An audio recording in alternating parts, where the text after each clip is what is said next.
നമുക്കിപ്പോൾ സ്കൂളുകളിൽ അതായത് കുഞ്ഞുങ്ങൾ വളർന്ന ആ ഒരു അഡോളസൻസ് സ്റ്റേജിലേക്ക് വരുമ്പോൾ ഒരു 9 വയസ്സൊക്കെ കഴിയുമ്പോൾ 8 വയസ്സ് തൊട്ട് അഡോളസൻസ് തുടങ്ങുന്നുണ്ട്.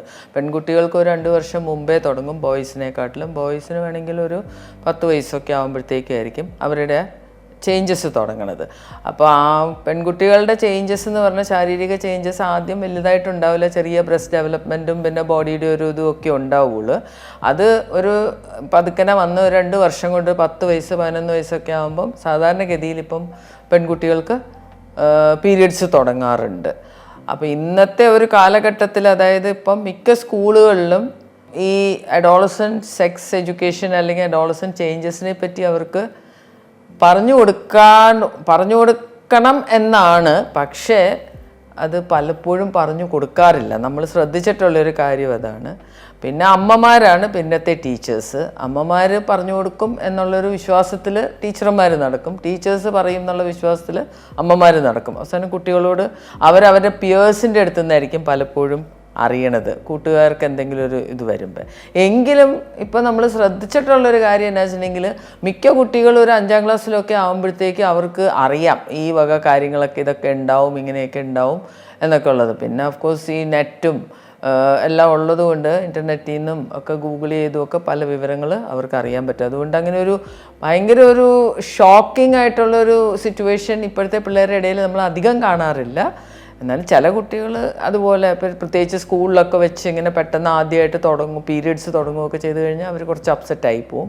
പക്ഷേ എങ്കിലും ബോയ്സും ഗേൾസും ഇപ്പോൾ അവെയറാണ് ഇതിനെപ്പറ്റി. അതുകൊണ്ട് കുറച്ചും കൂടി ഒരു സപ്പോർട്ടീവായിട്ട് പോകാനുള്ളൊരു പോസിബിലിറ്റിയാണ് കാണുന്നത്. പിന്നെ സ്കൂൾസിലെല്ലാം ഫെസിലിറ്റീസൊക്കെ ഉണ്ട്, ടീച്ചേഴ്സ് ആണെങ്കിലും വളരെ സപ്പോർട്ടീവാണ്. അതുകൊണ്ട് വലിയ ബുദ്ധിമുട്ടുകൾ കാണാറില്ല. എങ്കിലും കുട്ടികളെ അവരുടെ ശരീരത്തിൽ ചെറിയ ചെറിയ ചേഞ്ചസ് ഉണ്ടാകുമ്പോൾ തന്നെ അമ്മമാർ അവരെ ഒന്ന് പ്രിപ്പയർഡ് ആക്കണത് എപ്പോഴും നല്ലതാണ്. അവർക്കെല്ലാം പറഞ്ഞു കൊടുത്ത് എന്തൊക്കെയാണെന്നുള്ളത് പറഞ്ഞു കൊടുത്ത് വെക്കുന്നതും അതൊരു ഓപ്പൺ ഡിസ്കഷൻ ആയിരിക്കും. അതായത് മൂടി വെക്കേണ്ട ഒരു സംഭവം, നാണിക്കേണ്ട ഒരു സംഭവം, പേടിക്കേണ്ട ഒരു സംഭവം അങ്ങനെയൊന്നും ഒരിക്കലും അവർക്ക് തോന്നാൻ പാടില്ല. അതൊരു നോർമൽ ചേഞ്ചാണ് നമ്മുടെ ശരീരത്തിൽ ഉണ്ടാവുന്നത്, നമ്മൾ വളരുവാണ്. അങ്ങനെ പറഞ്ഞു വേണം അവരുടെ അടുത്ത് ഡിസ്കസ് ചെയ്ത്. ഒറ്റ ദിവസം കൊണ്ട് പറഞ്ഞു കൊടുക്കില്ല, കുറേശ്ശെ പറഞ്ഞ് അവരെ അതിനെപ്പറ്റി ഒരു അവബോധം ഉണ്ടാക്കി വെച്ചാൽ ഇത് വരുമ്പോൾ അവരത്രയും വറീഡ് ആവില്ല.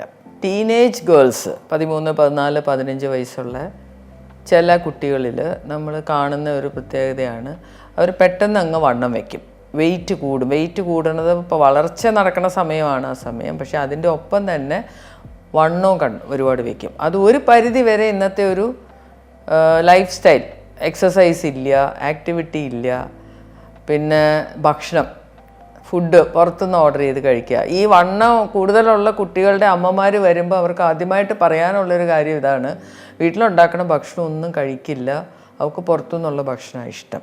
അപ്പോൾ ഈ പുറത്തുനിന്നുള്ള ഭക്ഷണം ഈ കുട്ടിക്ക് എങ്ങനെ ഇഷ്ടമായി എന്നുള്ളത് ചോദിച്ചു കഴിഞ്ഞാൽ നമ്മൾ വീട്ടിൽ വരുത്തി കൊടുത്തിട്ടല്ലേ അവരത് ശീലിക്കണത്. അപ്പോൾ അത് നമ്മളൊരു ഡിസിപ്ലിൻഡ് ആക്കി അവരെ വളർത്തുക. ആഴ്ചയിൽ ഒരു ദിവസമോ അല്ലെങ്കിൽ ഒരു പ്രത്യേക ഒരു ഫങ്ഷനൊക്കെ ഉള്ളപ്പോഴോ ഒക്കെ മാത്രം പുറത്തുനിന്നുള്ള ഫുഡ്.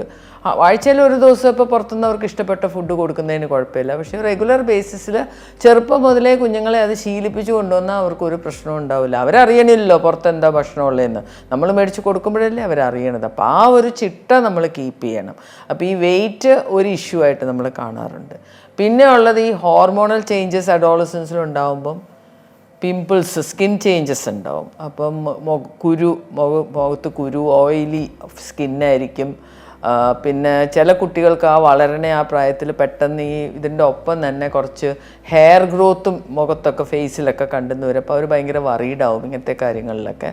അപ്പോൾ ഇതിന് നമ്മൾ എപ്പോഴും അത് കാര്യമായിട്ടുണ്ടെങ്കിൽ അല്ലെങ്കിൽ വെയിറ്റ് ഒരുപാട് കൂടുതലാണെങ്കിൽ ഒരു വിദഗ്ധ ഡോക്ടറുടെ സഹായം തേടണത് തന്നെയായിരിക്കും എപ്പോഴും നല്ലത്. പക്ഷേ ജനറലായിട്ട് നമുക്ക് ചെയ്യാവുന്നത് ഹെൽത്തി ആയിട്ടുള്ള ഭക്ഷണക്രമം, വെജിറ്റബിൾസും ഫ്രൂട്ട്സും ചെറുപ്പം മുതലേ കുഞ്ഞുങ്ങളെ കഴിപ്പിച്ച് ശീലിപ്പിക്കുക. അപ്പോൾ പിന്നെ അവർക്ക് ഈ പ്രായമാകുമ്പോഴും അവരത് കഴിച്ചോളും.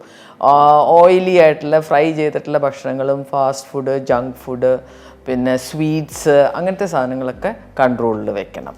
പിന്നെ എന്തെങ്കിലും ആക്ടിവിറ്റിയും കുഞ്ഞുങ്ങളെ കൊണ്ട് ചെയ്യിപ്പിക്കണം. ഇപ്പോൾ സ്കൂളിലൊക്കെ ആണെങ്കിൽ സ്പോർട്സിലൊക്കെ ഇൻവോൾവ് ആയിട്ടുള്ള കുട്ടികളാണെങ്കിൽ വലിയ പ്രോബ്ലം ഉണ്ടാവില്ല. അതില്ലെങ്കിൽ വീട്ടിൽ തന്നെയോ അല്ലെങ്കിൽ എന്തെങ്കിലും ഒരു ആക്ടിവിറ്റി അവർക്ക് വേണ്ടിയിട്ട്, അല്ലെങ്കിൽ അമ്മമാരും അവരുടെ ഒപ്പം തന്നെ കൂടിയിട്ട് നടക്കാൻ പോവുകയോ അല്ലെങ്കിൽ എന്തെങ്കിലും ചെറിയ എക്സസൈസുകൾ യൂട്യൂബിലൊക്കെ വാച്ച് ചെയ്ത് ചെയ്യുകയോ ഒക്കെ ചെയ്യിച്ചുകൊണ്ടിരുന്നു കഴിഞ്ഞാൽ വലിയ കുഴപ്പമുണ്ടാവില്ല.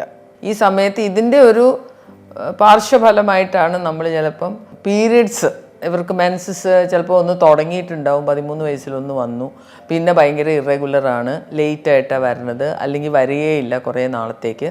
അങ്ങനെ ടെസ്റ്റ് ചെയ്ത് വരുമ്പോഴാണ് നമ്മൾ കാണുന്നത് അത് ഒരു ഹോർമോണൽ ചേഞ്ചസ് ആണ്. പക്ഷേ ഏർലി ടീനേജിലൊക്കെ, അതായത് ഒരു 16 വയസ്സ് വരെയൊക്കെ കുറച്ച് പ്രശ്നങ്ങളുണ്ടെങ്കിലും നമ്മളത് കാര്യമായിട്ട് സീരിയസ് ആയിട്ട് എടുക്കേണ്ട കാര്യമില്ല.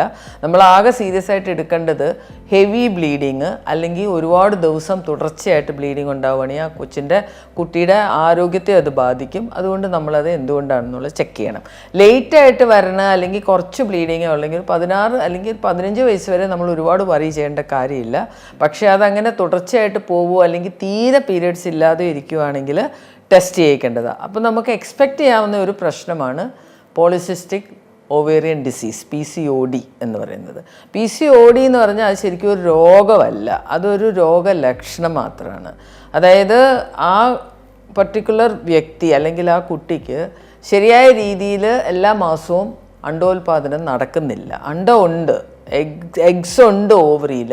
പക്ഷേ ഒരു എഗ്ഗ്, അതായത് ഒരു പെൺകുട്ടിയെ സംബന്ധിച്ചിടത്തോളം ഒരു മാസത്തിൽ ഒരു എഗ്ഗാണ് വളർന്ന് ഒരു സൈക്കിളിൻ്റെ മിഡ് സൈക്കിൾ ആകുമ്പോഴത്തേക്കും, പീരീഡ് കഴിഞ്ഞൊരു 14 ദിവസം ആകുമ്പോഴത്തേക്കും ആ എഗ്ഗ്, ആ ഫോളിക്കിൾ റപ്ചർ ചെയ്തിട്ട് എഗ്ഗിനെ റിലീസ് ചെയ്യുന്നു. അതിനാണ് ഓവുലേഷൻ നമ്മൾ പറഞ്ഞത്. അപ്പോൾ ഓവുലേഷൻ നടക്കാതെ ഇരിക്കുന്ന ഈ ഒരു കണ്ടീഷനിൽ എന്താ പറ്റുന്നത് വെച്ചിട്ടുണ്ടെങ്കിൽ ആ ഓവറിയിൽ നിറച്ച് എഗ്സ് ഉണ്ടാവും, കുഞ്ഞു കുഞ്ഞു കുഞ്ഞു എഗ്സ്, പക്ഷേ ഒന്നും വളരുന്നില്ല.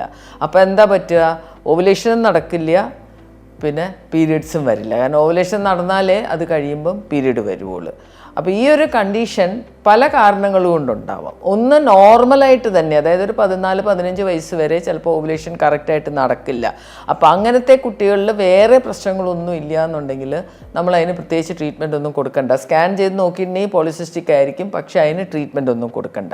പക്ഷേ ആഫ്റ്റർ 15 or 16 ഇയേഴ്സ് പിന്നെയും ഇത് തുടരുവാണെന്നുണ്ടെങ്കിൽ നമ്മൾ എന്തുകൊണ്ടാണ് ഈ പോളിസിസ്റ്റിക് ഓവറീസ് ഉണ്ടാവണേന്നുള്ളത് നമ്മൾ ചെക്ക് ചെയ്ത് നോക്കണം. അതിനകത്ത് ഏതെങ്കിലും ഒരു ഹോർമോണിൻ്റെ ഇംബാലൻസ് ആയിരിക്കും കൂടുതൽ. ഇപ്പം ഡയബറ്റീസ് ഒക്കെ ഉള്ള ഫാമിലീസ്, പാരൻസിന് അല്ലെങ്കിൽ ഗ്രാൻഡ് പാരൻസിനൊക്കെ ഡയബറ്റീസ് ഉള്ള ഫാമിലീസാണ്, വണ്ണമുള്ള കുട്ടികളാണ്. അങ്ങനെയൊക്കെ ആണെങ്കിൽ മിക്കവാറും അവർക്ക് ഇൻസുലിൻ റെസിസ്റ്റൻസ് എന്ന് പറഞ്ഞൊരു കണ്ടീഷനായിരിക്കും. അതായത് ഇൻസുലിൻ എന്ന് പറഞ്ഞ ഹോർമോണാണ് സാധാരണ നമ്മുടെ ബ്ലഡിലെ ഷുഗറിനെ കൺട്രോൾ ചെയ്യണത്. അപ്പോൾ ഈ ഇൻസുലിനോട് നമ്മുടെ ബ്ലഡിലെ, ആ കുട്ടിയുടെ ബ്ലഡിലെ ഷുഗർ റെസിസ്റ്റൻ്റ് ആയിരിക്കും, അവർ കുറയ്ക്കാൻ പറ്റുന്നില്ല. അപ്പോൾ ഷുഗർ നോർമലായിട്ട് നിന്നോളും, പക്ഷേ ഇൻസുലിൻ ഇങ്ങനെ കൂടിക്കൊണ്ടേയിരിക്കും. ഇൻസുലിൻ ഹൈ ആകുമ്പോഴത്തേക്കും ആ മൊത്തത്തിലുള്ള ബാലൻസ് തെറ്റിയിട്ട് ഓവറിയിലുള്ള ഹോർമോൺസിൻ്റെ ആ ഒരു സൈക്ലിസിറ്റി, ഈസ്ട്രജൻ, പ്രൊജസ്ട്രോൺ, അതിങ്ങനെ ഒരു സൈക്കിൾ പോലെ വന്നാലാണ് പീരിയഡ്സൊക്കെ കറക്റ്റായിട്ട് ഓവുലേഷനൊക്കെ നടക്കുക. അത് തെറ്റും. അന്നേരമാണ് ഇതുപോലെ പോളിസിസ്റ്റിക് ഓവറി. പിന്നെ തൈറോയിഡിൻ്റെ പ്രോബ്ലം ഉള്ള കുട്ടികൾക്കും ഓവുലേഷൻ പ്രോപ്പറായിട്ട് ചിലപ്പോൾ നടന്നെന്ന് വരില്ല. കൂടുതലായിട്ടുള്ള ഹൈപ്പോ തൈറോയിഡിസം ആയിരിക്കില്ല. തൈറോയിഡ് ഗ്രന്ഥി ഒരു സബ് ക്ലിനിക്കൽ ലെവലിൽ തന്നെ ശരിക്കും പ്രവർത്തിക്കാതെ ഇരുന്നിട്ടുണ്ടെങ്കിൽ, ആവശ്യത്തിന് തൈറോയിഡ് ഹോർമോൺസ് ഇല്ലാതെ വരുമ്പോൾ അതും ഈ ഓവുലേഷനെ ബാധിക്കുകയും പോളിസിസ്റ്റിക് ഓവറി ഉണ്ടാവാൻ സാധ്യതയുണ്ട്. പിന്നെ വേറെ ഒരു പ്രൊലാക്റ്റിൻ എന്ന് പറഞ്ഞ ഹോർമോൺ, അങ്ങനെ പലതും ഉണ്ട്. പിന്നെ ഇതല്ലാതെ തന്നെ ചിലപ്പം മൊത്തത്തിൽ എല്ലാ ഹോർമോൺസും കുറച്ച് അബ്നോർമൽ ആണെങ്കിലും ഓവുലേഷൻ നടക്കാതെ വരുവും പോളിസിസ്റ്റിക് ഓവറി ആയിട്ട് പ്രസൻറ്റ് ചെയ്യുകയും ചെയ്യും. ഇത് യങ് ഏജിൽ തന്നെയല്ല, ഇതൊരു തുടർച്ചയായിട്ട്, കാരണം ഇതൊരു രോഗമല്ലല്ലോ, അപ്പോൾ വേറെ പേടിക്കാനുള്ള പ്രശ്നങ്ങളൊന്നും അവർക്കുണ്ടാവണില്ല. അങ്ങനെ കുറച്ച് ഇൻഫ്രീക്വൻറ്റ് പീരിയഡ്സ് ഒക്കെ ആയിട്ടായിരിക്കും ചിലപ്പോൾ പോണത്. പിന്നെ ചിലപ്പോൾ വിവാഹം കഴിയുമ്പോഴായിരിക്കും ഇവരതിനെപ്പറ്റി കുറച്ചും കൂടി സീരിയസ് ആയിട്ട് ചിന്തിക്കാൻ തുടങ്ങുന്നത്.